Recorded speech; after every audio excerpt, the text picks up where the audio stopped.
La Fondation Mira, c'est bien connu, fournit des chiens guides aux personnes non-voyantes et aux personnes à mobilité réduite. Mais peu de gens savent que cette même fondation offre maintenant des chiens aux familles d'enfants atteints d'un trouble envahissant du développement.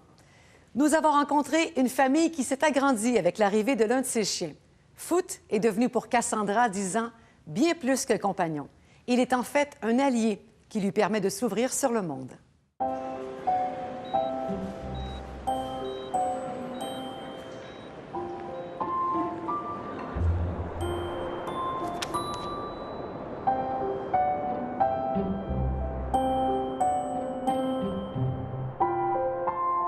Une des particularités du trouble envahissant du développement, c'est que les autres nous envahissent.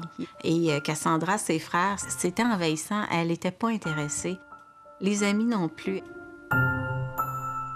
Foot a fait en sorte qu'elle a compris c'est quoi d'avoir d'un partage avec un autre être. Ça a été le début pour moi là, de l'avoir échangé.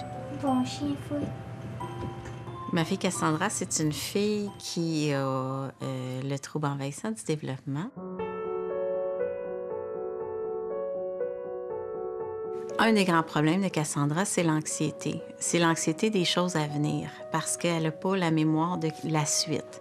Par exemple, se préparer le matin. Bien, elle, concrètement, elle doit avoir des repères parce que sinon, elle demande, bon, OK, là, je suis rendue à quelle étape, maman, ce matin, me brosser les cheveux, m'habiller. C'est au niveau de ça, là, la plus grande difficulté. Il y a beaucoup d'aspects héréditaires dans le trouble envahissant du développement et moi, c'est l'anxiété. Quand j'étais petite, on m'a suggéré d'avoir un chien. Un psychologue a suggéré à ma mère d'avoir un chien pour calmer l'anxiété que j'avais. Et ça m'a beaucoup aidée. Et plus tard, j'ai entendu parler de Mira qui faisait une étude